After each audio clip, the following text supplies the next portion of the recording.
I think that it's absolutely amazing how life works out when you just say yes to the universe. And that is something that I've lived by pretty much my entire life. And that is why I am here where I am today. And everything from my 17 years of leading people who didn't want to be led in the U.S. Army to moving across the country, almost a year ago from my last duty station in North Carolina to here in Austin, Texas, where I feel like I'm absolutely flourishing and becoming the best version of myself. Life just has a way of unlocking your best potential if you're willing to lean into it.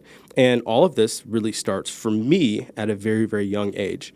Now, let's rewind a little bit. My goal for this podcast is to help at least one person. Like if I can help one person, whether it is mentally, physically, emotionally, spiritually, whatever that looks like, then that is like I will feel accomplished. So this is me creating my own identity and my own life and living it to the absolute fullest. So little me, little curly head, Roderick Andre Strozier II, they used to call me Little Rod because once again, my dad was named the exact same name that I was. Growing up in Illinois, later on moving to Minnesota, which is really where I call home. Also where I enlisted in the military at age 17 with my parental consent. They knew I was going to do it. I knew I was going to do it. They signed the paperwork and I joined the military. My grandfather on my mom's side was the only other person to ever serve in the military. He was in World War II. I looked up to him a lot, and I always had this feeling of I wanted to serve. I wanted to give back to my community. I wanted to give back to my country. So I started training. This is my mindset, right? I started training for the military when I was probably 12, 13. I knew I always wanted to go into law enforcement, and I would watch cartoons, and I would be doing push-ups and sit-ups during all of the commercial breaks. It was probably like the cutest thing, but also imagine me now, right? Like this almost 6 foot tall, almost 200-pound man, but just like this cute little boy, just crushing push-ups and sit-ups during Batman commercials. Right? Super cute. I know. I'm fucking awesome. Thank you. What I'm saying is how see how this tracks. I had this goal. I had this vision of myself at a very, very early age. I was able to look into the fucking future at myself and who I wanted to be, the things that I wanted to accomplish, and how I wanted to show up for myself. And I started taking action then. And that is something that we will dive into a little bit more later. But I'm not saying that you had to start at an early age in order to accomplish something or to achieve something now.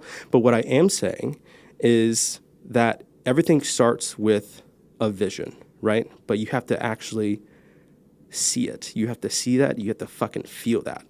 And from a very early age, I worked so fucking hard to create a mindset that allowed me to create the life that I wanted and the life that I have now. Even through all the ups and downs, even through the fucking trials and tribulations, because not everything looks like this. Like success, everybody thinks that success looks like this, and it doesn't. It's fucking just ups and downs, and it's fucking rocky, and you stop for a little fucking pit stop break. I think I'm getting an F1 mindset right now. It's F1 weekend here. You fucking change those tires, right? And then you fucking keep going. And sometimes your tires fucking fall off, right? Sometimes you collide with another person or another. You see, F1. Now I'm on the train. Now I'm on the F1. Sometimes you collide with, another car, right? And we can call those obstacles in life. But it's all about getting back and putting on a new set of fucking tires and getting back on the track, right? And that is something that I've been doing from a very early age. So when I enlisted in the military at 17 and I went to college, both in Minnesota, got my 4-year degree. I got my little piece of paper that I had to fucking pay a shitload of money for because everybody told me I had to go on this particular path, right? That's something else we'll talk about later. But in my mind, once again, I had created a road and I fucking followed it, right? 17, enlisted in the Army. I know I've said that fucking 5 times. Trust me, I'm getting there. Chill. I'm getting there. And from there, went to college, deployed, twice in college, Kuwait, Jordan, went back to college. It took me about 6 years to finish. After college, deployed again, went to Afghanistan, 9 months there. I've lived a lot of years in my life as a 35-year-old adult man who still likes to have fun, because I have a deep inner child and he likes to come out and just run around a little bit, right? Everybody also needs that. Just because we are adults, we have this idea that we have to act a certain way or carry ourselves in a certain way, which I'm not saying that that is not important, because we also need to be able to show up and be professional. But one thing that I've learned over my many years of experience in life is we do our best to stick to a certain agenda that other people impose upon us. With me growing up in what was supposed to be a perfect household, whenever somebody looked at the Strozier family, they're like, oh my God, they're absolutely perfect. Me, my sister, my mom, my dad. And then at some point, right, all of that fell apart, right? My parents divorced. When you grow up with a certain set of ideals and beliefs, it is easy to stay attached to them. It is easy to cling on to them for dear life, because it is the only thing that you know and the only thing that you understand. And in order to break away from that, in order to break away from things like, for me, growing up in the church, I grew up Church of God in Christ, Kojic. If you don't know what Kojic is, I want you to Google Kojic Church. Once again, I absolutely have so much love for my church that I grew up in and those people. But I want you to Google it, and I want you to see people running around with their wigs flying off left and right. And imagine me as a little boy sitting in the front row with my little satchel of oatmeal cream pies, because I needed snacks to make it through the entire 5 hours of church. And there's people like passing out over there. And then there's people getting covered by blankets. And then the pastors over there throwing oil, right? There's oil. Everything's slippery for some reason. I have no idea why everything is slippery. And I always remember what started this off is you would hear the pastor up at the front, and he would say something like, and then he said, blessed be, and then the organ would go, bah, bah, and then the pastor would chime back in, the Church of God in Christ, and then the organ would go, bah, bah, bah, and then the pastor would go, and then he stepped to the threshold and said it was a good day, and then for some reason, the organ would go, bam, bam, bam, bam, bam, bam, bam, bam, bam, bam, bam, and then everybody would lose their fucking shit. Like everything, like I've seen like 5 wigs fall off. I'm like, I don't know where I am anymore. And I'm just sitting in the front row, like eating my oatmeal cream pies, because I'm just like, when can I go home?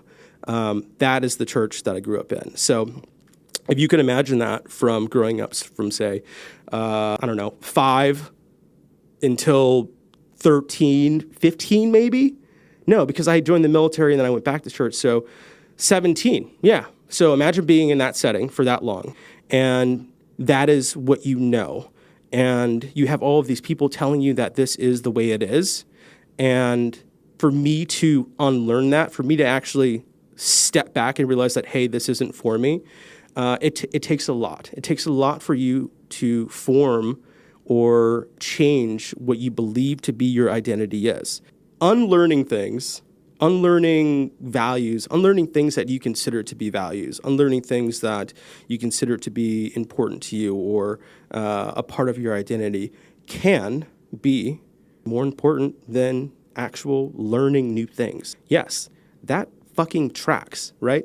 Imagine being a 35-year-old man, me, who spent 17 years in the military, National Guard, Reserve, active duty, field artillery, military police, special operations, and you've been told to act a certain way, look a certain way, carry yourself in a certain way, wear a certain uniform, say yes to orders, to, growing up in a church for, 12 years, where you're told to believe in, believe a certain way. And going through a marriage, right? Going through a divorce, going through dating in life, going through deploying around the world to over 7 or 8 different countries in my lifetime, to learning other languages, to there's so many things that life throws at you that you have to sit with. At some point, you are called to sit with it. And if you don't sit with it and you don't figure out what is actually important, and what you need to let go, then sometimes you can lose direction. And I've been there, and I've lost direction, and I've broken down. I have chased perfection. I have been depressed. I have so many different life experiences that I'm so thankful for, and that make me who I am today and allow me to be this strong masculine. And it's because I've done the fucking work, right? I have started companies. I have companies that have fucking failed. I'm still an entrepreneur right now. I have written books. There's so many layers to this beautiful life that we have.